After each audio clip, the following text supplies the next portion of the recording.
तैयार। पहले हाथ बना कि रेखाएं बनी? बोलो, हाथ बना ना। हाथ होगा तब तो रेखाएं। तो हाथ है मतलब कर्म के लिए, कर्म कर, रेखाएं तो बनती बिगड़ती रहेंगी। रेखाएं तो तेरे हिसाब की भी हो जाएंगी। कर्मठ आदमी रेखाओं को अपने हिसाब से ढाल लेता है। हम वही वहां जाएंगे जहां रेखाएं ले जा रही हैं, वहां नहीं जहां हम मेहनत करके पहुंचना चाहेंगे।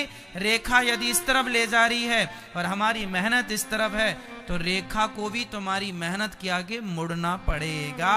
अपनी रेखाओं को बदल दो। आपकी मेहनत में इतनी ताकत होनी चाहिए। एक लक्ष्य। क्यों जी?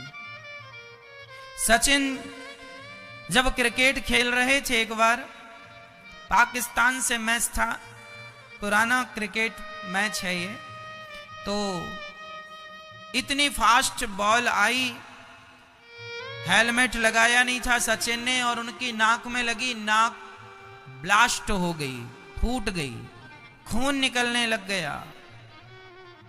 क्यों जी? आप पढ़ लेना, ये सब हिस्ट्रियां मिल जाएंगी। सचिन की नाक फूट गई। बहुत तेज बॉल, बहुत एक तो फास्ट थी और बहुत वजनदार होती है, मार दिया नाक में, फूट गई, खून निकलने लगा। डॉक्टर आए, बोले अब तो आप खेल नहीं पाओगे, चलो चलो चलो चलो चलो चलो।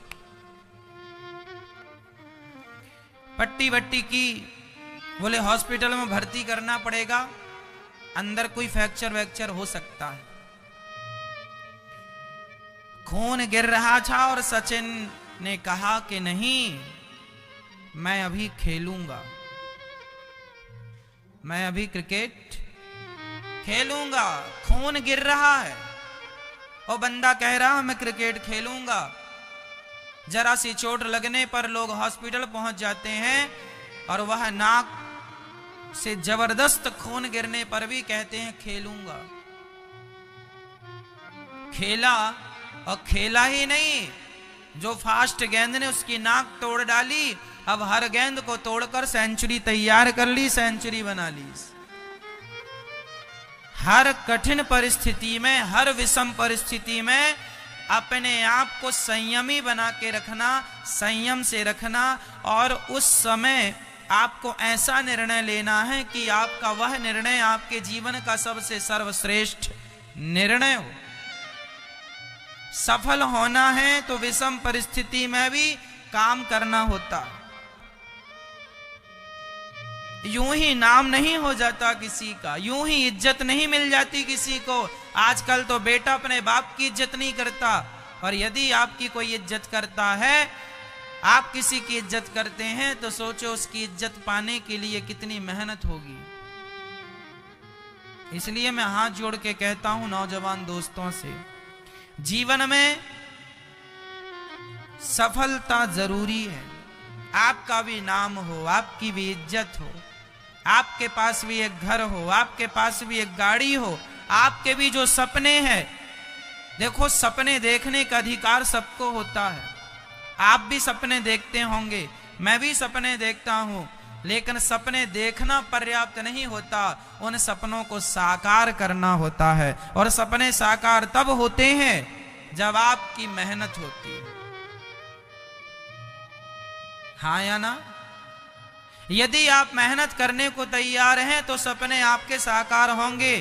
कई लोगों के सपने उसी तरह नष्ट हो जाते हैं जैसे बिना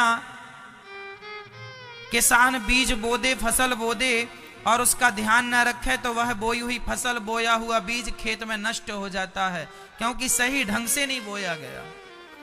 ज्यादा गीले खेत में किसान फसल बो देगा तो भी नष्ट हो जाएगी, ज्यादा सूखे खेत में फसल बो देगा तो भी नष्ट हो जाएगी। किसान एक पहले ये देखता है कि खेत अब बोने के लायक हुआ कि नहीं। एक टेम्परेचर होता है खेत का, उस टेम्परेचर में यदि किसान ने फसल बोई, बीज मिल गया, तो फसल तैयार होगी। क्यों मैया? सही, आप में से कोई किसान हो तो जानते होंगे इस चीज को। किसान ये देखता है कि किस समय फसल बोने का समय अच्छा है। समय के पहले बोएगा तो फसल अच्छी नहीं होगी, समय के बाद बोएगा तो भी फसल। एक टाइमिंग होती है हर चीज की, एक समय होता।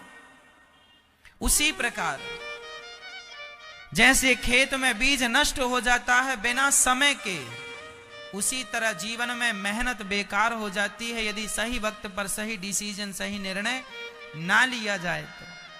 इसलिए आपके पास भी घर होना चाहिए मेरी माँ, गाड़ी होनी चाहिए। सपने सब देखते हैं, कौन है जो सपना ना देखता हो? साकार उन्हीं के होते हैं जिनका पसीना सबसे ज्यादा बहता है। मिल्खा का नाम सुना आप लोगों ने? मिल्खा, भाग मिल्खा भाग। अब तो मिल्खा राम नहीं है। मिल्खा नाम के एक व्यक्ति भारतीय व्यक्ति हैं, आप जानते हैं? अभी कुछ दिन पहले, कुछ महीनों वर्ष पहले उनकी आयु पूरी हुई। मिल्खा दौड़ता था, चैंपियन था, सबको पीछे छोड़ देता था। मिल्खा एक सामान्य बच्चा था, मेरी और आपकी तरह, एक लड़का था, दौड़ता था। जब वो मिल्खा दौड़ कर आता तो अपना पसीना, उसने एक पसीने से कप, अपनी बनियान उतारता और उसे निचोड़ता तो उसकी पसीने से कप भर जाता। कप जिसमें आप चाय पीते हैं, कप भर जाता। मिल्खा को लगा यार ये पसीना बहुत कम नहीं है, एक कप पसीना बहुत कम लगा उसे। तो उसने और मेहनत की। क्या की? और मेहनत किया, दौड़ता गया, दिन रात दौड़ता। दुनिया का सबसे बेस्ट है ना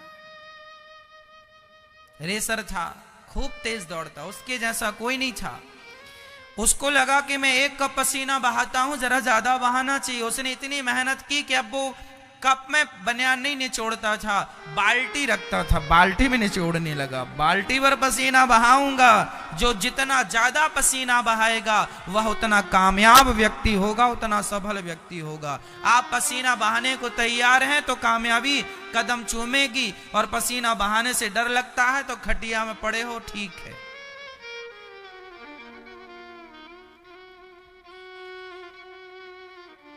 पसीना बहा सकते हो तो सपने भी देख लेना, और पसीना बहाने से डर लगता है तो सपने देखना फिर तुम्हारा बेकार है। फिर तुम्हारे सपने भी वैसे ही व्यर्थ हैं जैसे बिना समय के बोई हुई खेती व्यर्थ है, बिना समय के बोया हुआ बीज व्यर्थ है।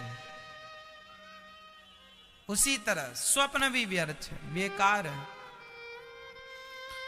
सुखदेव भगवान कहते हैं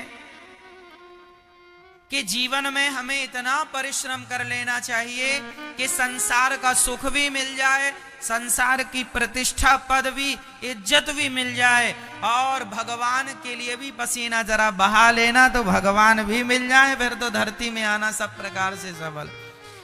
मेहनत इतनी करना कि भगवान भी मिल जाए। देखो, हम सीढ़ियों से चढ़ते छत में जाते हैं। पहली सीढ़ी चढ़ ली, दूसरी चढ़ ली, तीसरी, चौथी, पांचवी, छठी, सातवीं। सीढ़ी चढ़ने का उद्देश्य क्या है? क्या सीढ़ियों पर खड़े रहना ही उद्देश्य है? ना जी, सीढ़ी पर पांव रखा है तो पहला पांव, हमें उद्देश्य यही है हमारा कि हम छत तक पहुंचे चलते। अब कोई सीढ़ी पे खड़ा, भाई साहब मैं सीढ़ी तक पहुंच गया। अरे सीढ़ी तक नहीं पगले, ऊपर छत में जा। तो मान, बड़ाई, पद, प्रतिष्ठा, पैसा, ये आपने पा लिया, ये सब सीढ़ियां हैं। और भगवान को पा लिया तो छत मिल गया। परमात्मा को पा लेने के बाद छत मिल जाना। जीवन की हर सीढ़ी चढ़ना तब सफल है जब छत तक पहुंचा जाए। यदि तुमने पद, प्रतिष्ठा, पैसा ही पाया और भगवान को नहीं पाया तो भी सब बेकार है।